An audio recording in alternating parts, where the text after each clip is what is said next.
வணக்கம். நன்னூல் சொல்லதிகாரம்.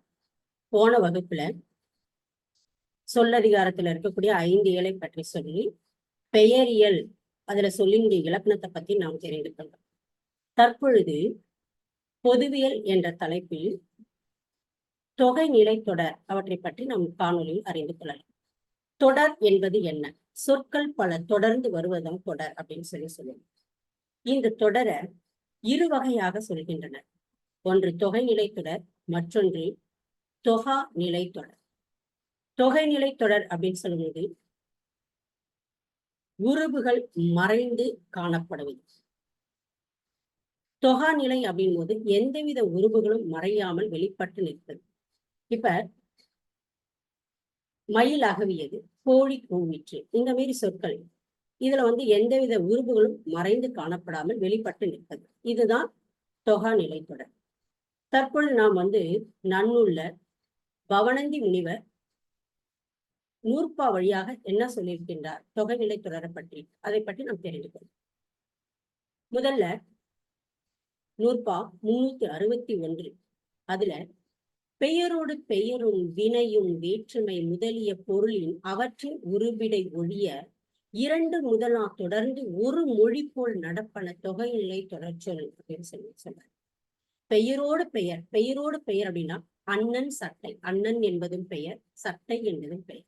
பெயரும் வினையும் பால் குடித்தால் அப்படின்னு சொல்லுவோம். பால் குடித்தால் அப்படிங்கிறது பால் என்பது பெயர், குடித்தால் என்பது வினை. பெயரோடு பெயரும் வினையும் வேற்றுமை முதலிய பொருளின், வேற்றுமை முதலான பொருள்கள் இவற்றின் உருபுகள், இவற்றின் அதாவது வேற்றுமை, வினை, பண்பு, உவமை, உண்மை, அன்மொழி ஆகிய அறுவகை புணர்ச்சியை அடையக்கூடிய இடத்தில் வரக்கூடிய உருபிடை இவையெல்லாம் ஒழிந்து, இவற்றுடைய உருபுகள் எல்லாம் ஒழிந்து 2 முதலான சொற்கள் தொடர்ந்து வந்தாலும் ஒரு மொழி போலவே வருவது. ஒரு மொழினா இப்ப யானை பாகன் அப்படின்பது யானையை ஓட்டுகின்ற பாகன், அதுல உருபுகள் மறைந்திருக்கு. இவ்வாறு இருந்தாலும் ஒரு சொல்லாகவே தெரிவதுதான், வெளிப்பட்டு நிற்பதான் தொகைநிலை தொடர்ச்சொல் அப்படின்னு சொல்றாங்க. அதுதான் நான் இங்க ஷார்ட் ஃபார்ம்ல கொடுத்துட்டேன்.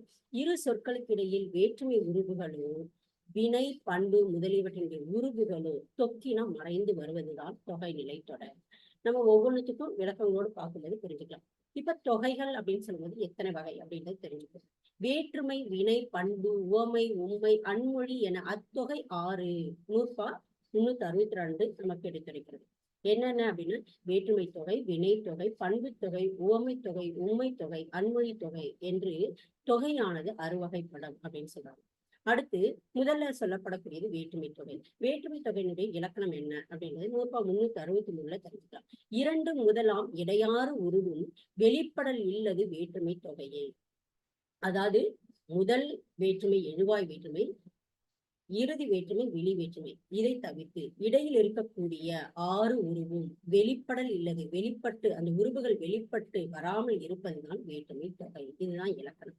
இப்ப ஒவ்வொன்றுத்துக்கும் நான் எக்ஸாம்பிள் கொடுத்திருக்கேன். இப்ப 2ஆம் வேற்றுமை ஒவ்வொன்றுத்துக்கும் உருவுகள் தெரியும். ஐ, ஆள், பூ, இன், அது, கண் அப்படின்றது உங்களுக்கு தெரியும். இப்ப சிலை செய்தான், சிலை செய்தான் என்ற சொல் இடையில் என்னன்னா ஐ என்ற வேற்றுமை உருவானது மறைந்து கிடக்கு. சிலையை செய்தான்.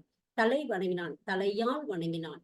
பெரியோர்களையோ தெய்வத்தையோ தலையால் தான் வணங்கப்போ ஆள் என்ற 3ஆம் வேற்றுமை உருவானது அங்கு மறைந்து காணப்படுகிறது. நோய் மருந்து, நோய்க்கு தான் மருந்து இல்லையா, நோய்க்கு மருந்து. பூ என்ற 4ஆம் வேற்றுமை உருவு இங்கு மறைந்து காணப்படுகிறது. ஊர் நீங்கினான், ஊரின் நீங்கினான் அப்படிதான் நம்ம சொல்லுவோம். ஊரின் நீங்கினான். அப்ப இன் என்ற 5ஆம் வேற்றுமை உருவானது மறைந்து காணப்படுகிறது. சாத்தன் கை, அவன் கை அப்படின்னு சொல்றோம். அப்ப அவனது கை, சாத்தனது கை. அது என்ற 6ஆம் வேற்றுமை தொகையான உருவானது இங்கு மறைந்து காணப்படுகிறது. அடுத்து கிளை பறவை, கிளை கண் பறவை தான் சொல்லுவோம். கண் என்ற 7ஆம் வேற்றுமை உருவானது இங்கு மறைந்து காணப்படுகிறது. இது மட்டுமல்லாமல் என்ன உருவும் இந்த வேற்றுமை தொகையில உருவும் பயனும் உடன் தொகை தொகையும் இதில் காணப்படும் அப்படின்னு சொல்றாங்க, வரும் அப்படின்றாங்க. இப்ப பாத்தீங்கன்னா உருவும் பயனும் உடன் தொகை தொகை அப்படின்னா ஒரு தொடர்ல பாத்தீங்கன்னா ஒரு வேற்றுமை உருவு அதனுடைய பொருளை விளக்கக்கூடிய சொல், அதாவது ஒரு பயனானது மறைந்து வருவதுதான் உருவும் பயனும் உடன் தொகை தொகை அப்படின்னு சொல்லுவோம். இப்ப எடுத்துக்காட்டு கொடுத்துட்டேன், அரிசி கடை அப்படின்னு. அரிசி கடை அப்படின்னு சொன்னது அரிசியை விற்கும் கடை. அப்ப ஐ என்ற 2ஆம் வேற்றுமை உருவானது அங்கு மறைந்து விற்கும் என்ற ஒரு பயன் அங்கு மறைந்து காணும். இதுதான் அரிசியை விற்கும் கடை அப்படின்னு சொல்லும்போது இப்ப விற்கும் என்ற பயன் என்ற இணைப்பு சொல்லும் மறைந்து காணப்படுகிறது. இது வந்து உடன்தொக்க தொகை. அதே போல பணப்பை அப்படின்னு சொல்றோம். அப்ப பணத்தை அப்படின்ற ஐ என்ற இரண்டாம் வேற்றுமை உருவும் உடைய என்ற பயனும் மறைந்து காணப்படுகிறது. இது உருவும் பயனும் உடன்தொக்க தொகைக்குரிய எடுத்துக்காட்டு. அடுத்ததாக சொல்லப்படக்கூடியது வினைத்தொகை. வினைத்தொகையினுடைய இலக்கணம் என்ன அப்படின்றது காலம் கறந்த பெயரச்சம் வினைத்தொகை. காலம் கறந்த தெரியும் நம்ம எல்லாருக்குமே 3 காலத்தையும் வந்து காட்டக்கூடியது வினைத்தொகை. இது வந்து மறைந்து காட்டும் அப்படின்றது. காலம் காட்டும் இடைநிலையும் பெயரச்ச விகுதியும் மறைந்து வருவதுதான் பெயரச்சத்தை வினைத்தொகை என்பர். மறைந்து வரக்கூடிய பெயரச்சத்தை வினைத்தொகை அப்படின்னு சொல்றாங்க. இதுல ஒரே ஒரு ஈஸியா ஞாபகம் வச்சுக்கணும், ஒரு வினை அடியும் பெயர் சொல்லும் வந்தால் அது வினைத்தொகை அப்படின்னு ஞாபகம் வச்சுக்கணும். அடி வினை அடி அப்படின்னு சொல்லும்போது வினை அடி அப்படிங்கும் போது என்னென்னா இப்ப பாத்தீங்கன்னா எடு, கொடு, தடு, வளர், ஆடு, இந்த மாதிரி வரக்கூடிய சொற்கள் எல்லாமே கட்டளை சொற்கள். இந்த கட்டளை சொற்கள் வரக்கூடியதுலாம் அடி அப்படின்றார். அடுத்து வந்து பெயர் சொல். இதனோடு ஒரு பெயர் சொல் வரும். இப்ப பாத்தீங்கன்னா ஆடு களம் அப்படின்னு சொல்றோம். ஆடும் களம், ஆடுகின்ற களம், ஆடிய களம் அப்படின்னு சொல்றோம். வீசு தென்றல், வீசும் தென்றல், வீசுகின்ற தென்றல், வீசிய தென்றல் அப்படின்னு சொல்றோம். அடுத்து வந்து வளர் தமிழ், வளர்ந்த தமிழ், வளர்கின்ற தமிழ், வளரும் தமிழ் அப்படின்னு சொல்லுவாங்க. ஆடு கொடி அப்படின்னா ஆடும் கொடி, ஆடிய கொடி, ஆடுகின்ற கொடி அப்படின்னு சொல்லி இவ்வாறு 3 காலத்தையும் காட்டக்கூடியது மறைந்திருக்கு. இதுதான் வினைத்தொகை. அடுத்து வந்து பாத்தீங்கன்னா பண்பு தொகையினுடைய இலக்கணம். பண்பு தொகை அப்படின்னு சொல்லும்போது நமக்கு ஏற்கனவே தெரிஞ்சிருக்கும். நிறம், அளவு, சுவை, வடிவம் என்ற பண்புகளை பெற்று வரக்கூடியதான் பண்பு தொகை அப்படின்னு. அதாவது பண்பை விளக்கும் மொழி தொக்கனவும் ஒரு பொருளுக்கு இரு பெயர் வந்தவும் குணத்தொகை. இது 365 நமக்கு சொல்லுது. பண்பு இது எப்படின்னா ஃபர்ஸ்ட் வந்து பண்பை விளக்கக்கூடிய மொழி தொக்கணம், அதாவது பண்பு பெயருக்கும் அது தழுவி நிற்கக்கூடிய பெயர் சொல்லுக்கும் இடையே எது மறைஞ்சிருக்குன்னா ஆன, ஆகிய என்ற பண்பு உருவுகள் வந்து மறைந்து வருது. இப்ப பாத்தீங்கன்னா எக்ஸாம்பிள் கொடுத்திருக்கேன். இப்ப செந்தாமரை அப்படின்னு சொல்லி செம்மையாகி தாமரை அப்படின்னு சொல்லுவோம். செம்மையாகி தாமரை இது வந்து இந்த நிறம் வந்து மறைந்து சொல்லுது. அடுத்து வந்து பாத்தீங்கன்னா வட்டம், வட்டக்கல், வட்டமாகிய கல் அப்படின்னு சொல்றோம். இது வந்து வடிவத்தை வந்து நமக்கு எடுத்து வைக்கிறது.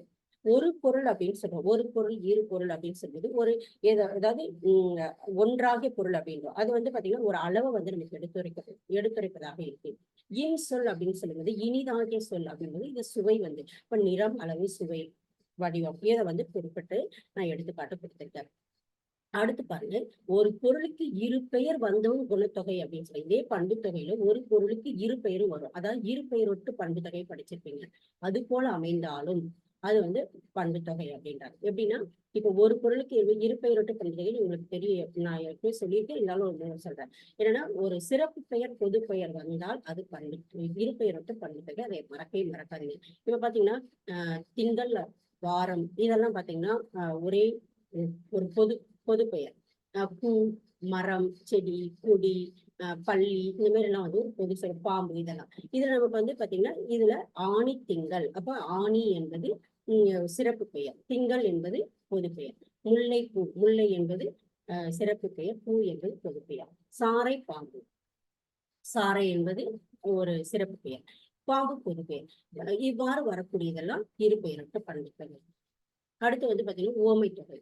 ஓமை தொகை அப்படின்னு ஓமைக்கும் ஓமையத்துக்கும் இடையில் வந்து போல, போன்ற, நிகர, அன்ன முதலிய ஓம உருவுகள் ஏதோனும் ஒன்று மறைந்து வருது. இதுதான் வந்து ஓமை தொகை. நம்ம தெரிஞ்சதுதான் எல்லாமே போட்டிருக்கேன். கார் கூந்தல் அப்படின்னு கொடுத்துருக்கேன். கார் போன்ற கூந்தல், கார் போலும் கூந்தல் அப்படின்னு சொல்லலாம். பவளம் போலும் வாய், பவளம் போன்ற வாய் இவ்வாறு சொல்லப்படக்கூடியது. இதுல வந்து ஓம உருவு மறைஞ்சு காணப்படுது. அடுத்து வந்து உண்மை தொகை. உண்மை தொகை அப்படின்னு சொல்லும்போது உண்மை தொகையில வந்து என்ற இடைச்சொல்லானது மறைந்து நிற்பதுதான் உண்மை தொகை. இதுல வந்து கபில, பரணர், தாய், தந்தை. அப்ப கபிலரும் பரணரும் தாயும் தந்தையும். சரியா? அடுத்ததாக அன்மொழி தொகை. அன்மொழி தொகை அப்படின்னு சொல்லும்போது ஐந்தொகை மொழி மேல் பிற தொகை அன்மொழி நூற்பாடம். ஐந்தொகை அப்படின்னு அதாவது மொழி அல்லாத மொழி தொகை அப்படின்னு சொல்லுவாங்க. அதாவது வேற்றுமை உருபுகள்ல வரக்கூடியது மட்டும் இல்லாமல் பிற சொற்களும் மறைந்து வரக்கூடும். ஒரு தொடர்ல வந்து வரக்கூடிய சொற்கள் வந்து மறைந்து காணப்படுவது புறத்தே இருக்கக்கூடிய சொற்கள் அப்படின்னு சொல்லுவாங்க. பாத்தீங்கன்னா வேற்றுமை, வினை, பண்பு, உவமை, உண்மை ஆகிய தொகைநிலை தொடர்கள் இவை அல்லாத வேறு பிற சொற்களும் அதான் சொல்றாங்க. பிற புறத்தே இருக்கக்கூடிய சொற்களும் மறைந்து வருவது அன்மொழி தொகை. அது ஐந்தொகை மொழி மேல் பிற சொற்கள் மறைந்து வருவது. சரியா? இப்ப வந்து பூங்குழல் வந்தால் அப்படின்னு சொல்றாங்க. இப்ப பூவை அணிந்த குழல், பூங்குழல் அப்படின்னு சொல்லுது. பூவை அப்படிங்கிறது 2ஆம் வேற்றுமையில வந்து என்ன வந்திருக்குங்க, இரண்டாம் வேற்றுமை தொகையில ஐ என்ற உருவுல வரக்கூடிய சொல்.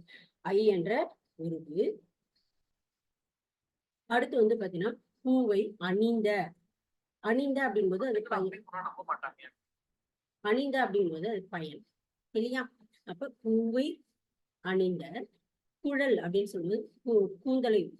இது வந்து சாதாரண பூவை அணிந்த கூந்தல். இதை வந்து ஒரு சொல்லா நம்ம வந்து முற்றுப்பெற வைக்கணும். பூவை அணிந்த குழலை உடைய பெண் வந்தால் ஒரு பயனிலை கொண்டு, பயனிலையாகிய சொல்ல கொண்டு முடியுது இல்லையா? பயனிலை செய்யும்போது அதாவது வந்தால் என்று சொல்லப்படக்கூடிய, பெண் வந்தால் என்று சொல்லப்படக்கூடிய பயனிலை செய்து இது ஒரு சொல்ல வந்து அப்ப வந்து பாத்தீங்கன்னா ஒரு பூங்குழல் வந்தால் அப்படிங்கும்போது இதுல பூவை அணிந்த குழல் உடைய, உடைய பெண் அப்படின்றது மறைந்து காணப்படுகிறது. இவ்வாறு வருவது எதுனா அன்மொழி தொகை. இப்ப பொற்றொடி வந்தால் உங்க எல்லாரும் நீங்க நிறைய படிச்சிருக்கீங்க. மூன்றாம் வேற்றுமையில வரக்கூடியது. பொன்னால் ஆன, தொடினா வளையல், வளையலை அணிந்த பெண் வந்தால். இங்க வந்து அணிந்த பெண் என்பது ஒரு பயனிலை கொண்டு. இவ்வாறு இடையில் வந்து வேற்றுமை உருபுகள் மட்டுமல்லாமல் பிற புறத்தே இருக்கக்கூடிய சொல்தான் உடைய பெண் அப்படின்னு சொல்லுவோம். பெண் என்பது இங்கே வளையலை அணிந்த பெண் என்ற பிற சொற்கள், புறத்தே இருக்கக்கூடிய சொற்கள் வந்து மறைந்து வருவதால் இது அன்மொழி தொகை. சரியா? மீது வந்து தொகாநிலை தொடர் அப்படின்றத பத்தி அடுத்த காணொலியில் நாம தெரிந்து கொள்வோம். அனைவருக்கும் நன்றி.